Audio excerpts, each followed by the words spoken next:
एक और बड़ी खबर आई है मेरे बगल में, ब्रेक करिए जरा। ईरान पर अमेरिका करेगा प्रीएम्प्टिव स्ट्राइक, ब्रेक करिए। अक्टूबर में बड़े सैन्य अभियान की तैयारी है, चुनावी झटके से बचने के लिए हमले की आशंका है। ईरानी मिसाइल ठिकानों को तबाह करने का प्लान है, मॉडर्न डिप्लोमेसी विश्लेषण में दावा किया गया है। आइए जरा फ्लोर पर विजय पहले वाली ब्रेकिंग और शॉट बगल में दिखाइएगा। अमेरिका की प्रीएम्प्टिव स्ट्राइक की तैयारी, इस वक्त की बड़ी खबर। अमेरिका ईरान पर प्रीएम्प्टिव एयर स्ट्राइक कर सकता है, बड़ी खबर। नवंबर चुनावों से ठीक पहले वॉशिंगटन चुनेगा हमले का सही वक्त, बड़ी खबर। ईरानी मिसाइल और ड्रोन बेस को टारगेट करने की योजना है। ईरानी रेडार और UEM जयपुर एक आदर्श लक्ष्य है। भावी छात्रों के लिए अच्छी नौकरी, भविष्य के लिए तैयार कौशल के साथ अच्छी शिक्षा।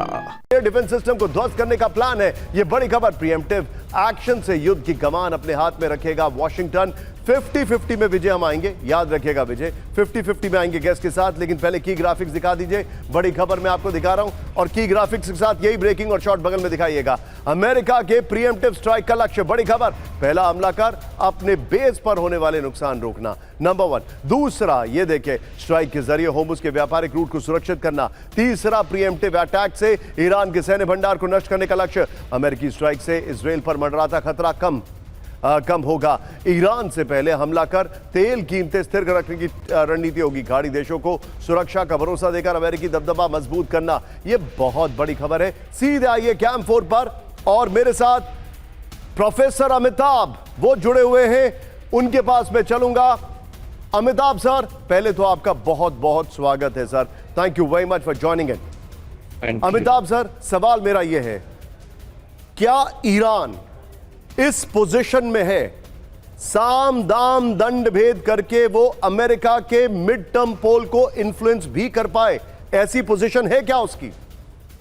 देखिए, इस समय जो भी ईरान में हो रहा है उसका डायरेक्ट इंपैक्ट 3 नवंबर को जो मिड टर्म इलेक्शंस हो रहे हैं, जो हाउस ऑफ रिप्रेजेंटेटिव्स के 435 और 35 सीनेट के, वो बहुत क्रूशियल होगा। उसके साथ साथ हमें यह भी नहीं भूलना चाहिए निशांत कि 27 अक्टूबर को इजराइल में भी जनरल इलेक्शंस हो रहे हैं, जहां इस समय नेतन्याहू का पक्ष बहुत वीक है और माना जा रहा है कि मेजॉरिटी में नहीं आ पाए।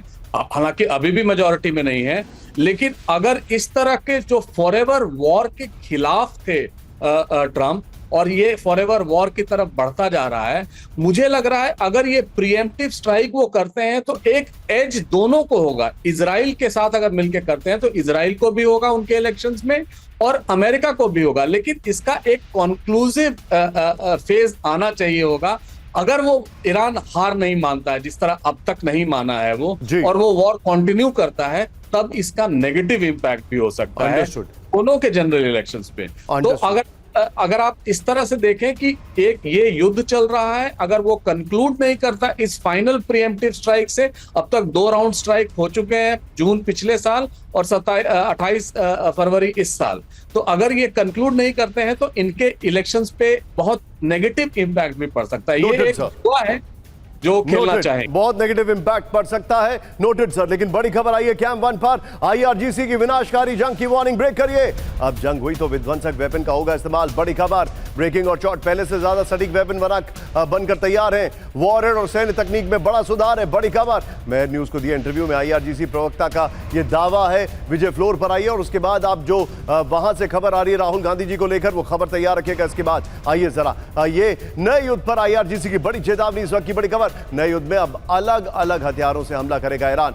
ज्यादा सटीक और विनाशकारी हथियारों का होगा इस्तेमाल। ईरानी मिसाइलों की रेंज और मारक क्षमता में बड़ा सुधार है। वॉरेट तकनीक में बड़े बदलाव किए जाने का दावा है। सैन्य हथियारों को लगातार आधुनिक बनाने का दावा है। मेयर न्यूज को दिए इंटरव्यू में IRGC प्रवक्ता का यह दावा है। सीधे चलिए, मेरे साथ सिन्हा सर मौजूद हैं, 50-50 में लीजिए विजय।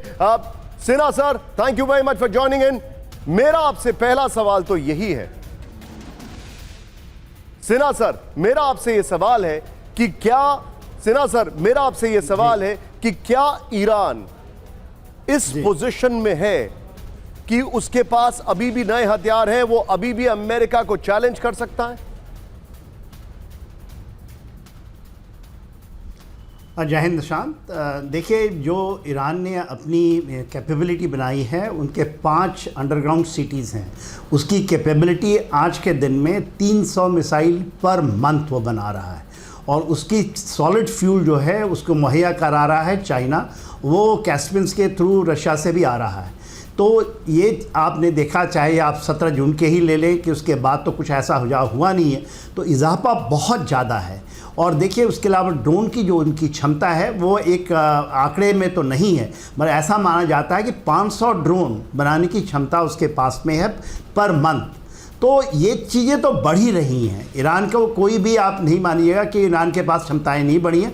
लॉन्ग स्ट्राइक्स का आपने कल शायद बताया था कि उसकी रेंज 2500 किलोमीटर तो उसकी मिसाइल की रेंज है, और उसने एक डेमोस्ट्रेटेड फायर किया था डिगोगासिया के ऊपर 4000 तक। तो वो एक लिमिटेड ये होगा, मगर जितने भी बेसेस हैं अमेरिका के, और अमेरिका में पेंटागन के ऊपर मेजर डिस्कशन चल रहा है रीलोकेशन ऑफ जितने भी उनकी बेसेस खास करके खाड़ी में हैं उसको रीलोकेट करने के लिए। और यदि वो रीलोकेट करते हैं यदि, तो एक बहुत बुरा मैसेज भी जाएगा मिड टर्म बोल के इलेक्शंस के पहले। उसके बाद शायद वो इसको रीलोकेट करेंगे। तो हम ईरान की क्षमताएं बढ़ रही हैं, चाइना और रशिया दोनों ही इनको ये मुहैया करवा रहे हैं चीज़ों।